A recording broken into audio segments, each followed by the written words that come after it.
إن الحمد لله نحمده ونستعينه ونستغفره ونؤمن به ونتوكل عليه ونعوذ بالله من شرور أنفسنا ومن سيئات أعمالنا من يهده الله فلا مضل له ومن يضلل فلا هادي له ونشهد أن لا إله إلا الله وحده لا شريك له ونشهد أن سيدنا وحبيبنا وطبيب قلوبنا محمد الذي أرسل رسوله بالهدى ودين الحق ليظهره على الدين كله وكفى بالله شهيدا فقد قال الله سبحانه وتعالى في كلامه المجيد وفي فرقان الحميد أعوذ بالله من الشيطان الرجيم بسم الله الرحمن الرحيم إن الله وملائكته يصلون على النبي يا أيها الذين آمنوا صلوا عليه وسلموا تسليما اللهم صل على محمد وعلى آل محمد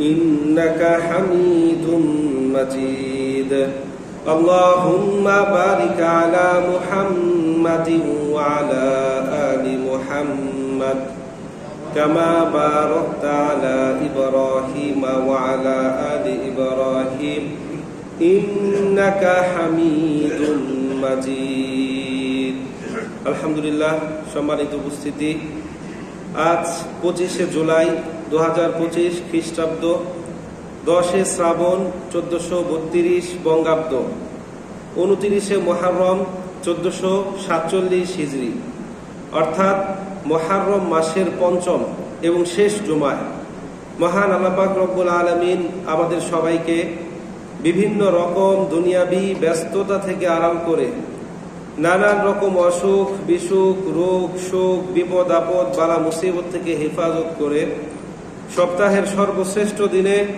সপ্তাহের সর্বশ্রেষ্ঠ ইবাদত জুমার নামাজ আদায় করার লক্ষ্যে পৃথিবীর সবচাইতে পবিত্রতম জায়গা আল্লাহর ঘর মসজিদে আসার তৌফিক দিয়েছেন সেই জন্য অন্তরে অন্তঃস্থল থেকে সেই রবের দরবারে তারই শেখানো বাক্যে কালিমাতুশ শুকর আদায় করি আলহামদুলিল্লাহ রব্বানা লাকাল হামদ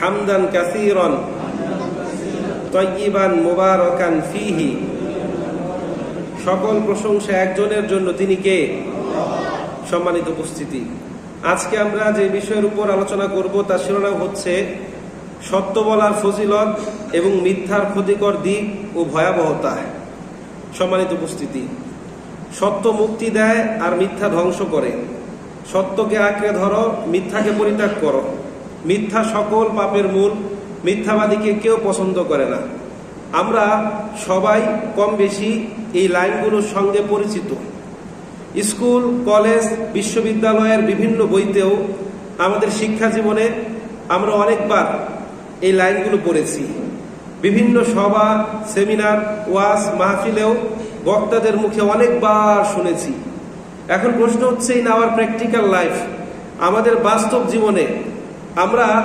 মিথ্যাকে পরিত্যাগ করে সত্যকে কতটা আঁকড়ে ধরতে পেরেছি কোরআন এবং হাদিসে আল্লাহ পাক রব্বুল আলামিন এবং তার প্রিয় হাবিব বারংবার আমাদেরকে আদেশ দিচ্ছেন তোমরা মিথ্যাকে পরিত্যাগ করো, সত্যকে আঁকড়ে ধরো, সত্যবাদীদের সঙ্গী হও।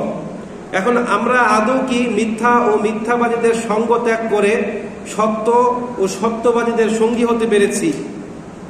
আমরা সবাই জানি যে মিথ্যা কথা বলা মহাপাপ, মানুষকে ধোঁকা দেওয়া বড় অন্যায়। এরপরও প্রতিনিয়ত আমরা নিজেদের ছোট ছোট স্বার্থ রক্ষার জন্য মিথ্যা কথা বলে যাচ্ছি, একজন আরেকজনকে ধোঁকা দিচ্ছি। এভাবে মিথ্যা এবং ধোঁকায় আমাদের গোটা সমাজটা আজ জর্জরিত। সততা আর সত্যবাদীদের অভাব যেন দিনের পর দিন বেড়েই চলছে। মানুষ সামান্য তুচ্ছ বিষয় নিয়েও উঠতে বসতে চলতে ফিরতে অবলীলায় মিথ্যা কথা বলছে। কখনো নিজের ব্যক্তিত্বকে তুলে ধরার জন্য, কখনো নিজের আমিত্বকে প্রকাশ করার জন্য, কখনো নিজেকে পণ্ডিত হিসাবে জাহির করার জন্য, আবার কখনো নিজের শ্রেষ্ঠত্ব প্রমাণের জন্য। এক কথায় মিথ্যা আজ আমাদের সমাজের মধ্যে জর্জরিত। ডাক্তার মিথ্যা বলছে রোগীর কাছে, কর্মচারী কর্মকর্তার কাছে, ক্রেতা বিক্রেতার কাছে, এরপর নেতা মিথ্যা কথা বলছে জনতার কাছে। ঠিক কিনা সম্মানিত উপস্থিতি? এক কথায় বলতে গেলে মিথ্যা আজ আমাদের স্বভাবে পরিণত হয়েছে। অথচ অতীতে একটা সময় ছিল যখন মুসলিম কেন, ইমানদার কেন, স্বয়ং কাফের মুশরিকরা পর্যন্ত মিথ্যা কথা বলাকে নিজেদের আত্মমর্যাদার খেলাফ বলে মনে করত। যেমন রোমান সম্রাট হিরাক্লিয়াসের দরবারে কুরাইশ নেতা আবু সুফিয়ানের সত্যবাদিতার একটা ঘটনা হাদিসে বর্ণিত হয়েছে।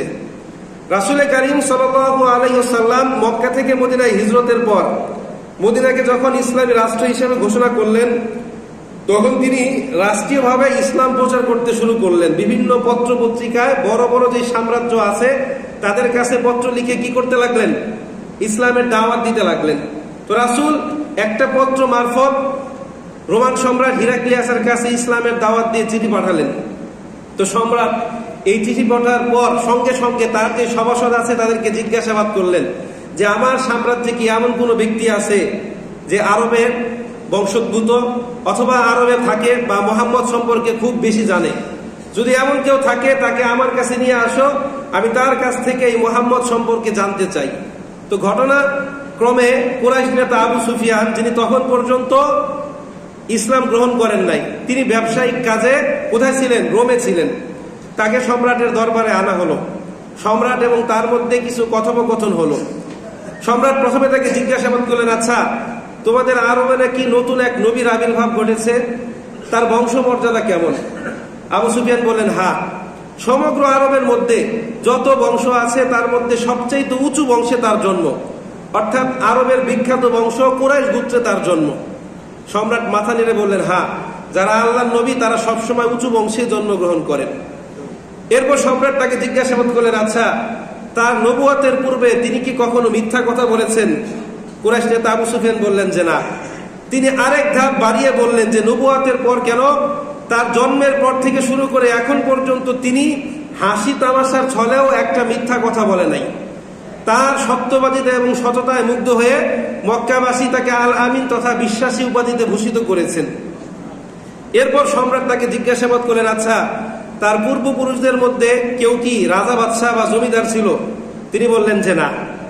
এরপর সম্রাট তাকে জিজ্ঞাসাবাদ করলেন, আচ্ছা তার অনুসারীরা কেমন, সমাজের উঁচু স্থানীয় নাকি নিচু স্থানীয়? আবু সুফিয়ান বললেন যে তার অনুসারীরা সবাই হচ্ছে সমাজের গরিব মিসকিন নিজ শ্রেণীর বঞ্চিত মানুষ। এরপর সম্রাট জিজ্ঞাসাবাদ করলেন, আচ্ছা তোমাদের সঙ্গে তাদের যুদ্ধ হলে কারা জয়লাভ করে, কারা পরাজয় বরণ করে? আবু সুফিয়ান বললেন যে কখনো আমরা, কখনো তারা। তখন পর্যন্ত মাত্র 2টা যুদ্ধ সংঘটিত হয়েছে, বদর এবং উহুদ। তো একবার চিন্তা করে দেখেন, কুরাইশ নেতা আবু সুফিয়ান, যে কিনা ইসলাম গ্রহণের পূর্বে মুসলিমদের কি ছিল? প্রধান দুশমন ছিল। রাসূল করিম সাল্লাল্লাহু আলাইহি সাল্লাম যখন হযরত আবু বকর সিদ্দিক রাদিয়াল্লাহু তাআলা আনহুকে নিয়ে মক্কা থেকে মদিনায় হিজরত করে রাতের আধারে, পরদিন সকালবেলা কাবার চত্বরে দাঁড়িয়ে এই আবু সুফিয়ান ঘোষণা দিয়েছিল যেই ব্যক্তি মুহাম্মদ এবং আবু বকর এই দুজনকে জীবিত অথবা মৃত অথবা তাদের মাথায় নিয়ে দিতে পারবে, আমি তাদেরকে 100-200 উট উপহার দিব। সেই আবু সুফিয়ানের কাছে ইসলামের সবচেয়ে বড় দুশমনের কাছে ইসলামের নেতা সম্পর্কে জিজ্ঞাসাবাদ করা হচ্ছে। তিনি একটাও মিথ্যা কথা বললেন না, কোনো কুৎসাও রটালেন না, কোনো আজে বাজে কথা বললেন না। তিনি চাইলেও কি করতে পারতেন? মিথ্যা বলে তার মান সম্মান নষ্ট করতে পারতেন, ঠিক কিনা? তিনি মিথ্যা বলাকে নিজের আত্মমর্যাদার খেলাফ বলে মনে করেছে। আজকে আমাদের দেশের বড় বড় রাজনৈতিক নেতাদের দিকে তাকিয়ে দেখুন, কত সুন্দর করে তারা সত্যকে মিথ্যা এবং মিথ্যাকে সত্য বানায়। প্রতিপক্ষকে ঘায়াল করার জন্য প্রতিনিয়ত মিথ্যা বিবৃতি আর মিথ্যা অপবাদ দিয়ে যাচ্ছে। তারা নিজেরাও জানে যে আমরা যে মিথ্যা বলছি, জনগণ এই মিথ্যা সম্পর্কে অবগত। আসল সত্য ঘটনাটাও জনগণ জানে, এরপরও তারা সংবাদ সম্মেলন করে সত্য বলে না মিথ্যা কথা বলে? একজন আরেকজনকে ঘায়াল করার জন্য কি বলে? মিথ্যা কথা বলে। সম্মানিত উপস্থিতি, আজকে যখন আমাদের দেশের হক্কানি আলেমরা সৎ কাজের আদেশ করে, অসৎ কাজ থেকে মানুষকে বাধা প্রদান করে, সুদ ঘুষ দুর্নীতি নিয়ে কথা বলে, তখন সমাজের একটা শ্রেণী আছে, এরা আলেমদেরকে বিভিন্ন অপবাদ দিয়ে কখনো জঙ্গিবাদ, কখনো রাজাকার বানিয়ে দমিয়ে রাখতে চায়। এরা নিজেরাও জানে যে আলেমরা যে কথাগুলো বলছে এগুলো কি সত্য না মিথ্যা, এরপরও তারা মিথ্যা মিথ্যা কি সাজায়? জঙ্গি নাটক সাজায়। কিন্তু ইতিহাস সম্মানের সঙ্গে সাক্ষ্য দেয়, আজ পর্যন্ত কি সত্যকে কখনোই আগুন দিয়ে চেপে রাখা যায়নি। এখনো অতীতেও তারা পারেনি, এখনো পারবে না, কিয়ামত পর্যন্ত চেষ্টা করলেও কি পারবে না? সত্যকে কখনোই ঢেকে রাখতে পারবে না। সত্য একদিন একদিন কি হবে? প্রকাশিত হবে। সম্মানিত উপস্থিতি, তো বলছিলাম তারা আজকে ইসলামকে প্রধান টার্গেট বানিয়েছে। কেন? তারা জানে ইসলামের পুনর্জাগরণ হলে গোটা বিশ্বে যদি ইসলামী হুকুমত প্রতিষ্ঠিত হয়, তাদের চুরি, বাটপারি, চাঁদাবাজি, অন্যায়ভাবে অন্যের সম্পদ আত্মসাৎ, অশ্লীলতা, বেহাপনা, নোংরামি এর কোনো কিছু থাকবে না। তারা অবৈধভাবে সম্পদ উপার্জন করতে পারবে না। চুরি করতে গেলে কি করা হবে? হাত কেটে দেওয়া হবে। এই জন্য আজকে তারা ইসলামকে প্রধান টার্গেট বানিয়েছে। সম্মানিত উপস্থিতি, আজকে আমরা যখন বাজারে গিয়ে কোনো কিছু ক্রয় করে প্রতারিত হই কিংবা ধোঁকা খাই, তখন আমাদের কষ্ট লাগে। আমরা বাড়িতে এসে তাদেরকে গালিগালাজ করি, অভিশাপ দিয়ে লানত করি, ঠিক কিনা? কিন্তু এই আমরাই যখন নিজেদের ছোট ছোট স্বার্থ রক্ষার জন্য একজন আরেকজনকে ধোঁকা দেই, ঠকাই, এর পূর্বে আমরা একবারও চিন্তা করি না যে আদৌ কি আমার এটা ঠিক হচ্ছে কিনা। এভাবে মিথ্যা এবং জালিয়াতের মাধ্যমে আমাদের গোটা সমাজটা ধ্বংসের দিকে চলে যাচ্ছে। আজকে আমাদের নৈতিক অবক্ষয় ও চারিত্রিক অধঃপতনের কারণে আমাদের সমাজ জীবনে যে ধস নেমে এসেছে, এটা থেকে পরিত্রাণ পেতে হলে আমাদের কি করতে হবে? মিথ্যাকে পরিত্যাগ করে সত্যকে সম্পূর্ণরূপে কি করতে হবে? আঁকড়ে ধরতে হবে। সম্মানিত উপস্থিতি, তো সত্য বলা এবং সত্যকে আঁকড়ে ধরা আল্লাহ পাক রব্বুল আলামিনের বিশেষ সিফাত বা গুণ। নবী রাসূলদের বৈশিষ্ট্য, সাহাবা কেরামদের বৈশিষ্ট্য, সালফে সালেহিন বা জান্নাতি মানুষ যারা, তাদের বৈশিষ্ট্য। যেমন সূরাতুন নিসার 87 নম্বর আয়াত, আল্লাহ পাক রব্বুল আলামিন বলেন, ওয়ামান আসদাকু মিনাল্লাহি হাদিসা, আর কথা বলার দিক থেকে আল্লাহর চাইতে কে অধিক সত্যবাদী। সূরাতুজ জুমার 33 নম্বর আয়াত, আল্লাহ পাক বলেন, ওয়াল্লাযী জাআ বিস-সিদকি ওয়া সাদ্দাকা বিহি উলাইকা হুমুল মুত্তাকুন। আল্লাহ পাক বলেন, আর যিনি সত্য সহ আগমন করেছেন, তার এই সত্যকে যারা সত্য বলে মেনে নিয়েছেন, উলাইকা হুমুল মুত্তাকুন, এরাই হচ্ছে কি? মুত্তাকি। এখানে যিনি মানে রাসূল, আর যারা মানে হচ্ছে সাহাবা কেরাম। এর মানে এই দুইটা আয়াত থেকে আমরা পেলাম আল্লাহ পাক সত্যবাদী, রাসূল সত্যবাদী, সাহাবা কেরাম কি? সত্যবাদী।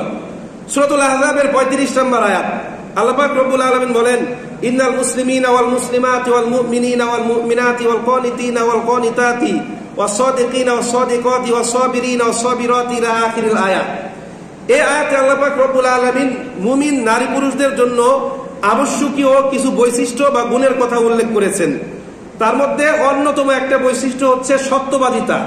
কি? সত্যবাদিতা। এর উপর আল্লাহ পাক রব্বুল আলামিন মহান পুরস্কারের ঘোষণা দিয়েছেন। কি সেই মহান পুরস্কার? এই আয়াতের শেষে আল্লাহ পাক রব্বুল আলামিন বলছেন, লাহুম মাগফিরাতাও ওয়া আজরুন আযীমা, তাদের জন্য রয়েছে ক্ষমা এবং মহান পুরস্কার। কিয়ামতের দিন যাদেরকে ক্ষমা করা হবে, এরপর মহান পুরস্কার হিসেবে কি দেওয়া হবে বলেন তো? জান্নাত। জান্নাতের চাইতে বড় কোনো পুরস্কার কি আছে? বলেন, জান্নাতের চাইতে বড় কোনো পুরস্কার আছে? সম্মানিত উপস্থিতি, সাহাবা কেরাম সর্বদা সত্য কথা বলতেন, সত্যের উপর অবিচল থাকার জন্য আল্লাহর কাছে পানাহ চাইতেন, সাহায্য চাইতেন। এমনকি নিজেদের ধন সম্পদ, জান মাল সব কিছু বিলীন হয়ে গেলেও তারা কখনোই কি করতেন না? মিথ্যা বলতেন না। কি করতেন না? আপনারা একটু মাঝে মাঝে আওয়াজ টাওয়াজ দেন, তাহলে বুঝবো যে আপনারা বুঝতে পারছেন। তারা কখনো কি বলতেন না? মিথ্যা বলতেন না।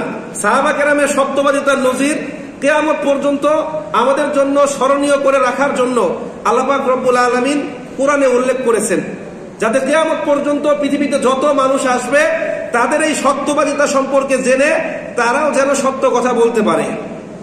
ঘটনাটি মূলত তাবুক যুদ্ধের 8ম হিজরির শেষ দিকে 9ম হিজরি ছুঁই ছুঁই। মদিনায় প্রচন্ড দুর্ভিক্ষ এবং খরা চলছিল। মুসলিমরা অনেক অভাব অনটনের মধ্যে দিয়ে নিজেদের জীবন পার করছিল।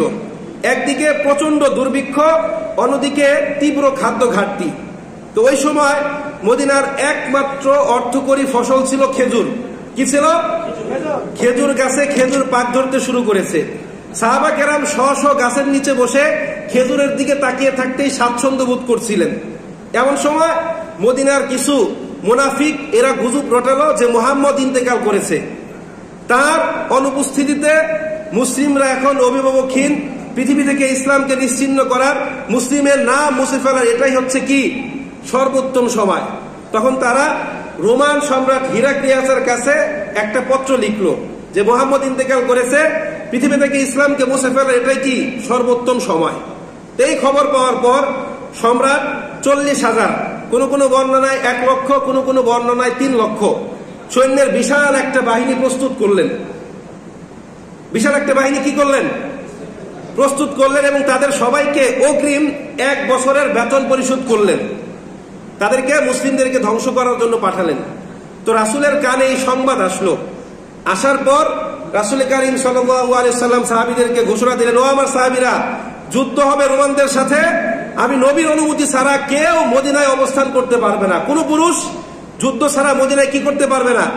থাকতে পারবে না। সবাইকে কি করতে হবে? যুদ্ধে যেতে হবে।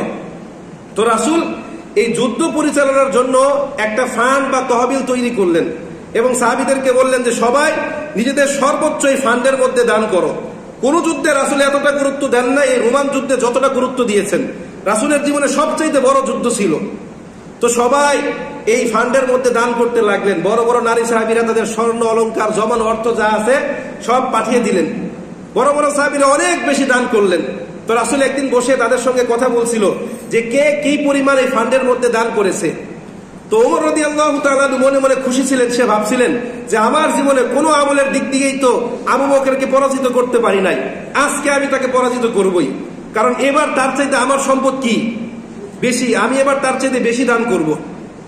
তো কে কি দান করলেন এটা নিয়ে রাসূল বসে কথা বলছিলেন। আব্দুর রহমান বিন আউফ বলেন, ইয়া রাসূলুল্লাহ, আমি এই সম্পদ দান করেছি। রাসূল অনেক খুশি হলেন। ওসমান রাদিয়াল্লাহু তাআলা আনহুকে জিজ্ঞাসাবাদ করলেন, তুমি কি দিবে? সে বলেন, ইয়া রাসূলুল্লাহ, অর্ধেক সৈন্যের যুদ্ধ পরিচালনার যত খরচ আছে সব আমি বহন করব। সবাই বলল আল্লাহু আকবার, মারহাবা বলল। এরপর হযরতে ওমর রাদিয়াল্লাহু তাআলা আনহুকে জিজ্ঞাসাবাদ করলেন, ইয়া ওমর, তুমি এই যুদ্ধলব্ধ ফান্ডে কি দিচ্ছ আর পরিবারের জন্য কি রেখে এসেছো? সে বলেন, ইয়া রাসূলুল্লাহ, আমার স্থাবর অস্থাবর যত সম্পদ আছে সকল সম্পদকে আমি 2 ভাগে ভাগ করেছি। 1 ভাগ আমার পরিবারের জন্য, আরেক ভাগ এই যুদ্ধলব্ধ ফান্ডে জমা দিলাম। সবাই বলল মারহাবা। হযরত আবু বকর সিদ্দিক রাদিয়াল্লাহু তাআলা আনহুকে জিজ্ঞাসাবাদ করলেন, ইয়া আবু বকর, তুমি কতটুকু এনেছো? সে বলতে ভয় পাচ্ছিল। রাসূল বললেন, আরে বলেই ফেলো না, বাড়িতে কি রেখে এসেছো আর এখানে কি নিয়ে এসেছো? সে বললেন, ইয়া রাসূলুল্লাহ, আমার তো তেমন কিছু নাই দেওয়ার মতো। বাড়িতে যা ছিল সবকিছু আমি এই যুদ্ধলব্ধ ফান্ডের মধ্যে জমা দিলাম। সবাই বলেন আল্লাহু আকবার। ওমর রাদিয়াল্লাহু তাআলা আনহু কেঁদে দিলেন এবং বললেন যে আবু বকরকে আমলের দিক দিয়ে কখনোই পরাজিত করা কি নয়, সম্ভব নয়। আপনারা মনে হয় বুঝেন না আমার কথা। আপনি মাস শেষে 5 লাখ টাকা ইনকাম করেন, আপনি দান করলেন 500 টাকা। আমি প্রত্যেকদিন 100 টাকা করে মাসে 3000 টাকা ইনকাম করি, আমি দেখলাম 100 টাকা। আপনার দান বড় না আমারটা? আপনি আর্থিক দিক দিয়ে কি পরিমাণ দিলেন ডাজেন্ট ম্যাটার, বরং আপনার অন্তরটা কত বড়, আপনার অন্তরটা কতটুকু আল্লাহর দিকে ঝুঁকলো সেটাই কি দেখার বিষয়। মনের দিক দিয়ে বড় হতে হবে, সম্পদের দিক দিয়ে বড় নয়। তো বলছিলাম এই যুদ্ধে সকল সাহাবী রাসূল তাদেরকে নিয়ে কোথায় গেলেন? যুদ্ধে গেলেন। তো কিছু সংখ্যক মুনাফিক কি করলেন না? যুদ্ধে শরীক হলেন না। দেখবেন মুনাফিকরা সবচেয়ে বেশি ভয় পায় আল্লাহর রাস্তায় জিহাদ করাকে, আল্লাহর রাস্তায় দান করাকে। তারা নামাজ পড়বে, রোজা রাখবে, দিনের কাজ করবে, দাওয়াত দিবে, সব করবে। যখনই জিহাদের কথা বলবে দেখবেন থুতুমুতু উসিলা দিয়ে তারা কেটে পড়বে। আল্লাহর রাস্তায় দান করার কথা বললে তখন আর তাদেরকে খুঁজে পাওয়া যায় না। এখন নামাজ পড়লেই কি মুসলিম হওয়া যায়? এটা শেষে বলছি, ব্যাখ্যা করছি। তো সবাই চলে গেল।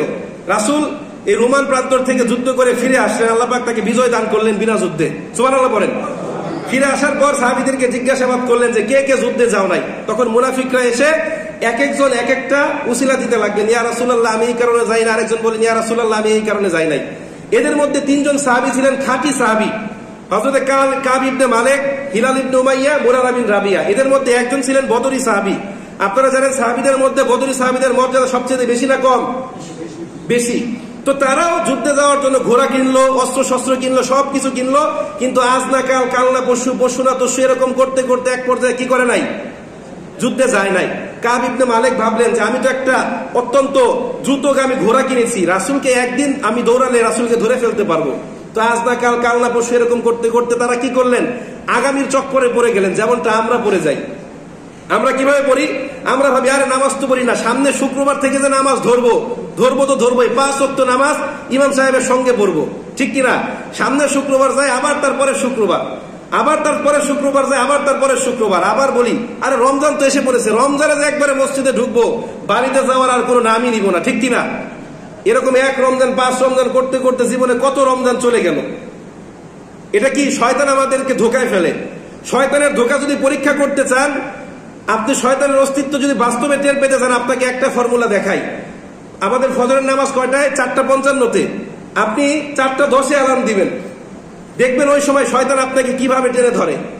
আপনি ঘুম থেকে উঠবেন, চোখে পানি দিবেন, 10 মিনিট হাঁটাচলা করবেন, টয়লেট করবেন, এরপরে শুয়ে শুধুমাত্র আপনি 20টা সেকেন্ড চোখ বন্ধ করবেন, শয়তানের অস্তিত্ব আপনি কি টের পেয়ে যাবেন যে শয়তান আছে না নাই।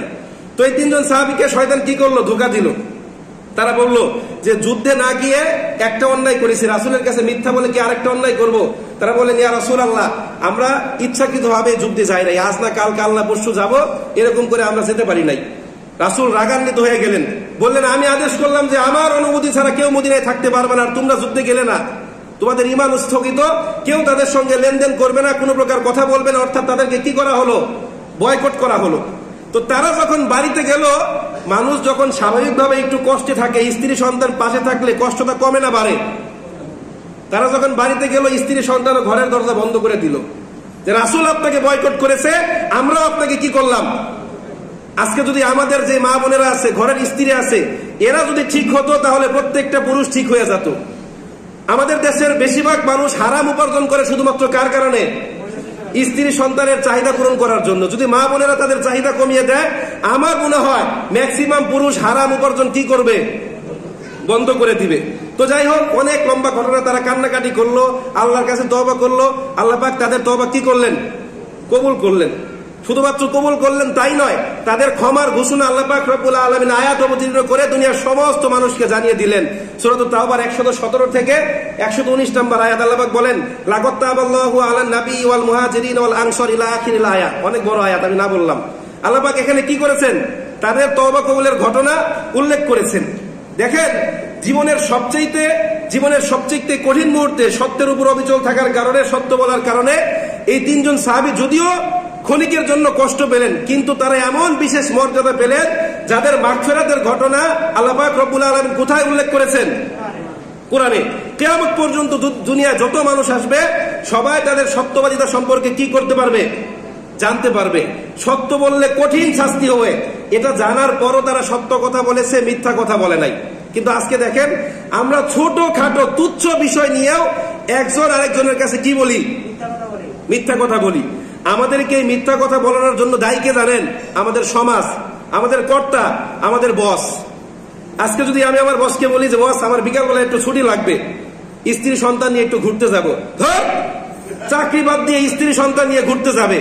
আবার আমি যখন বলি বস আমার মা অসুস্থ, ছুটি লাগবে, আরে যাও দৌড় দেও। সত্য কথা বললাম না মিথ্যা কথা বললাম? মিথ্যা কথা বলেছি। সত্য না মিথ্যা? আজকে যখন একজন ক্রেতা বিক্রেতার মধ্যে কথোপকথন হয়, বিক্রেতা যখন বলে যে ভাই এটা আপনার কাছে বিক্রি করতে চাই, কত? যাই হোক ধরলাম 20 টাকা দাম। এখন বিক্রেতা জিজ্ঞাসা করছে যে ভাই আপনি এটা কত টাকা দিয়ে কিনেছেন? আমি বললাম ভাই 15 টাকা। ধর মিয়া, 15 টাকার জিনিস তুমি কিভাবে 20 টাকা বিক্রি করতে চাও? 16 টাকা বিক্রি করলেই তো পারো। আবার এই আমি যখন বিক্রেতা হয়ে ক্রেতাকে বলি ভাই একবারে আপনাকে কেনা দামে দিয়ে দিচ্ছি, আমি 19.50 টাকায় কিনেছি, অর্থাৎ 19.5 টাকা আপনার কাছে 20 টাকা হলে দিয়ে দিব। তখন বেটা মনে মনে একটা ভাব দিয়ে, আরে আমার কাছ থেকে তো বেশি লাভ করতে পারে না, সে নিয়ে নেয়। ঠিক কিনা? মানে আমরা নিজেরাই মানুষকে মিথ্যা বলার জন্য কি করি, বাধ্য করি। সত্য কথা আমরা কি করতে চাই না, বিশ্বাস করতে চাই না। ঠিক কিনা? সম্মানিত উপস্থিতি, এবার আসেন সৎ পথে চললে, জীবনের সর্বক্ষেত্রে সত্য কথা বললে আমাদের কি লাভ। আল্লাহ পাক রব্বুল আলামিন কোরআনের মধ্যে আয়াত নাযিল করেছেন, যারা সৎ পথে চলবে, সত্য কথা বলবে, তাদের জন্য কি রয়েছে? জান্নাত। কি রয়েছে? জান্নাত। এখন সততা কি শুধুমাত্র সত্য কথা বলার মধ্যে সীমাবদ্ধ? হ্যাঁ, কোরআন এবং হাদিস থেকে আমি গবেষণা করে যা পেয়েছি, আমার কাছে সততা হচ্ছে 7টা গুণের সমষ্টি। কয়টা? 7টা। এই 7টার মধ্যে একটাও যদি অনুপস্থিত থাকে, ওই ব্যক্তি কি নয়? সৎ নয়। 1 নাম্বার হচ্ছে সত্য কথা বলা, 2 নাম্বার সত্য প্রতিষ্ঠা করা, 3 নাম্বার মিথ্যা থেকে দূরে থাকা, 4 নাম্বার সৎ কাজের আদেশ করা, 5 নাম্বার অসৎ কাজ থেকে বাধা প্রদান করা, 6 নাম্বার হালাল রিজিক ভক্ষণ করা, 7 নাম্বার হারাম থেকে দূরে থাকা। এই 7টার মধ্যে একটাও যদি অনুপস্থিত থাকে, ওই ব্যক্তিকে সৎ বলা যাবে। ধরেন 7টার মধ্যে 6টা বৈশিষ্ট্য আছে, কিন্তু ওই ব্যক্তি মিথ্যা কথা বলে, তাকে আপনি সৎ বলতে পারবেন? 7টার মধ্যে 6টা বৈশিষ্ট্য আছে, ওই ব্যক্তি হালাল খায়, মাঝে মাঝে হারামও খায়, তাকে আপনি সৎ বলতে পারবেন? 7টার মধ্যে 6টা বৈশিষ্ট্য আছে, সমাজের মধ্যে কোথাও কোনো অন্যায় দেখলে ওই ব্যক্তি প্রতিবাদ করে না, চুপ করে পাশ কেটে চলে যায়, তাকে আপনি সৎ বলতে পারবেন? সম্মানিত উপস্থিতি, সূরাতুন নিসার 69 নম্বর আয়াত, আল্লাহ পাক রব্বুল আলামিন বলেন, ওয়া মান ইউতিইল্লাহ ওয়া রাসূলা ফাউলাইকা মা'আল্লাযীনা আন'আমা আল্লাহু আলাইহিম মিনান নাবিয়্যিনা ওয়াস সিদ্দীকিনা ওয়াশ শুহাদা'i ওয়াস সালিহিন ওয়া হাসুনা উলাইকা রাফিকা। আল্লাহ পাক বলেন, যারা আল্লাহ এবং তার রাসূলের আনুগত্য করে, কিয়ামতের দিন তারা নবী, রাসূল, সিদ্দিক, শহীদ এদের সঙ্গে থাকবে। ওয়া হাসুনা উলাইকা রাফিকা, আর তারা কতই না উত্তম বন্ধু। তার মানে যারা শহীদ, সিদ্দিক, সত্যবাদী, এরা কোথায় থাকবে? জান্নাতে না জাহান্নামে? আর চাঁদাবাজ, মদখোর, গাঁজাখোর, যারা হারাম পথে উপার্জন করে, তারা কোথায় থাকবে? জাহান্নামে। সূরাতুল মাইদার 119 নম্বর আয়াত, আল্লাহ পাক রব্বুল আলামিন বলেন, ইয়াউমা ইয়ানফাউস সাদিকিনা সিদকুহুম লাহুম জান্নাতুন তাজরি মিন তাহতিহাল আনহার খালিদিনা ফিহা আবাদা রাদিয়াল্লাহু আনহুম ওয়া রাদওয়ান। আল্লাহ পাক বলেন, সেদিন সত্যবাদীরা তাদের সত্য কথার জন্য উপকৃত হবে, পুরস্কৃত হবে। পুরস্কার হিসাবে তাদেরকে দেওয়া হবে জান্নাত, যার তলদেশ দিয়ে ঝর্ণা প্রবাহিত হয়। রাদিয়াল্লাহু আনহুম ওয়া রাদওয়ান, সেদিন তারাও আল্লাহর প্রতি খুশি হবে, আল্লাহ তাদের প্রতি কি হবে? সন্তুষ্ট হবে। কিতাবে সহিহ মুসলিম হাদিস নাম্বার 2607, হাদিসের বর্ণনাকারী হযরত আবু হুরায়রা রাদিয়াল্লাহু তাআলা, তিনি বলেন, রাসূল বলেন, ইন্না সিদকা ইয়াহদি ইলাল বিররি ওয়া ইন্নাল বিররা ইয়াহদি ইলাল জান্নাহ ওয়া ইয়াকুমুল কিদ ফাইনাল কিদবা ইয়াহদি ইলাল ফুজুর ওয়া ইন্নাল ফুজুরা ইয়াহদি ইলান নার। আও কামা ক্বালা আলাইহিস সালাতু ওয়াস সালাম। আমি একটু দ্রুত বলছি, সময় স্বল্প। রাসূল বলছেন, তোমরা সত্য কথা বলো, সত্য মানুষকে পুণ্যের দিকে নিয়ে যায়, আর পুণ্য মানুষকে কোথায় নিয়ে যায়? জান্নাতের দিকে। ওয়া ইয়াকুমুল কিদ, আর তোমরা মিথ্যা থেকে দূরে থাকো। ফাইনাল কিদবা ইয়াহদি ইলাল ফুজুর, কেননা মিথ্যা মানুষকে পাপের দিকে নিয়ে যায়, আর পাপ মানুষকে কোথায় নিয়ে যায়? জাহান্নামের দিকে নিয়ে যায়। এবার আসেন মিথ্যার কয়েকটা ক্ষতিকারক দিক। 1 নম্বর দিক হচ্ছে যে মিথ্যা সকল পাপের মূল।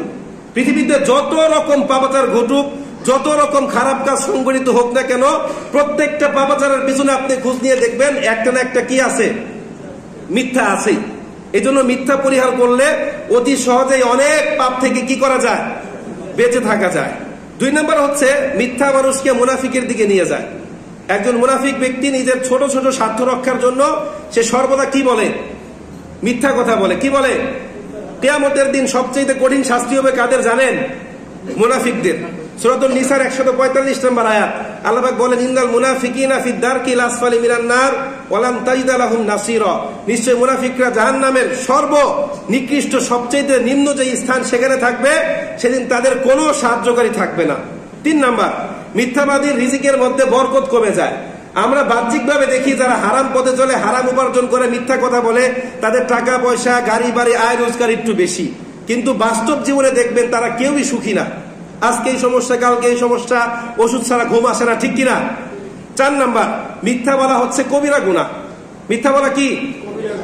এক হাদিসে রাসূল সাহাবীদেরকে জিজ্ঞাসাবাদ করে নিয়ে, আমার সাহাবীরা, আমি কি তোমাদেরকে বড় বড় কবিরা গুনাহগুলো জানিয়ে দিব না?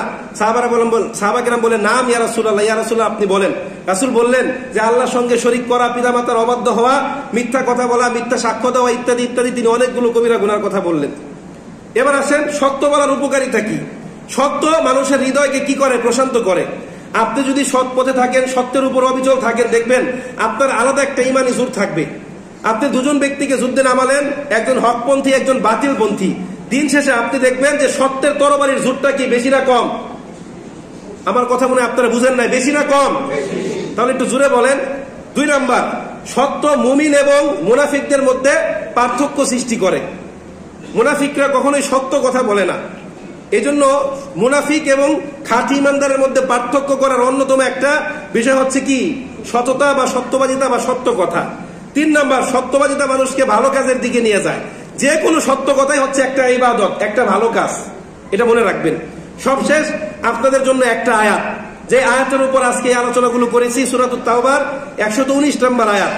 আল্লাহ পাক রব্বুল আলামিন বলেন, ইয়া আইয়ুহাল্লাযীনা আমানুত্তাকুল্লাহ ওয়া কুনু মা'আস সাদিকিন। এই আয়াতের সরল অনুবাদ হচ্ছে, হে ঈমানদারেরা, তোমরা আল্লাহকে ভয় করো এবং সত্যবাদীদের সঙ্গী হও। মানে আল্লাহকে ভয় করে তার আদেশ নিষেধগুলোকে মেনে চলে কাদের সঙ্গী হতে হবে? সত্যবাদীদের। সবাই একটু জোরে বলেন, কাদের সঙ্গী হতে হবে? এবার আসেন আমরা একটু বিশ্লেষণ করি। আল্লাহ পাক কাদেরকে বলেছেন? আল্লাহ পাক সম্বোধন করেছেন ইয়া আইয়ুহাল মুশরিকুন, না ইয়া আইয়ুহাল কাফিরুন, ইয়া আইয়ুহাল ফাসিকুন। কি বলেছেন? ইয়া আইয়ুহাল্লাযীনা আমানু। এর মানে যারা ঈমানদার তাদের জন্য এই আয়াত, আর যারা কাফের, মুশরিক, নাস্তিক, মুরতাদ, সেকুলার তাদের জন্য না। এখন আসেন আমরা ঈমানদার কিনা? আমরা তো সবাই নামাজ পড়তে এসেছি, এর মানে আমরা সবাই ঈমানদার, ঠিক কিনা?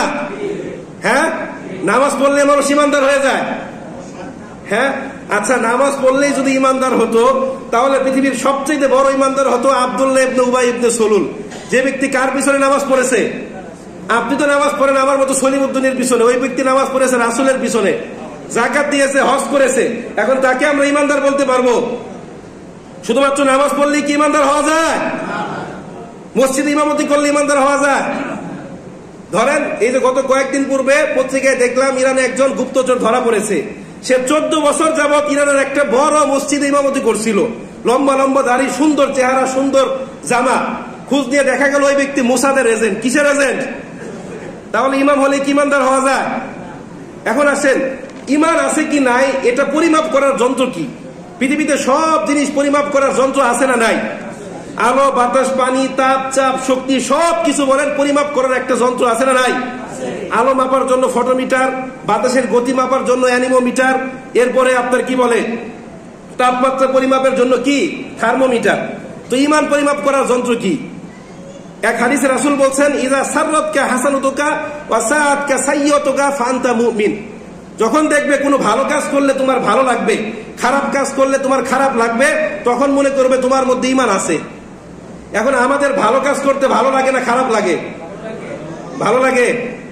তাহলে ভালো যেহেতু লাগেই, তাহলে আপনারা কয়জন ভালো কাজ করেন সারাদিনের মধ্যে? নামাজ পড়া কি ভালো কাজ না খারাপ কাজ? সবচেয়ে উত্তম কাজ হচ্ছে ফজরের নামাজ পড়া। কয়জন ফজরের নামাজ মসজিদে গিয়ে পড়েছেন বলেন? মানে নিজেদের যুক্তিতে নিজেরা কি যায়, ধরা খেয়ে যায়, ঠিক কিনা? তো এটা ঈমান আছে কি নাই পরিমাপ করার একটা যন্ত্র। আর দ্বিতীয় পদ্ধতি হচ্ছে, আপনি যাদের সঙ্গে চলাফেরা করেন, যাদেরকে অনুসরণ করেন, অনুকরণ করেন, যাদের নীতি বাস্তবায়নের জন্য অর্থ সম্পদ ব্যয় করেন, এরা কি ঈমানের উপর অবিচল আছে নাকি নাই?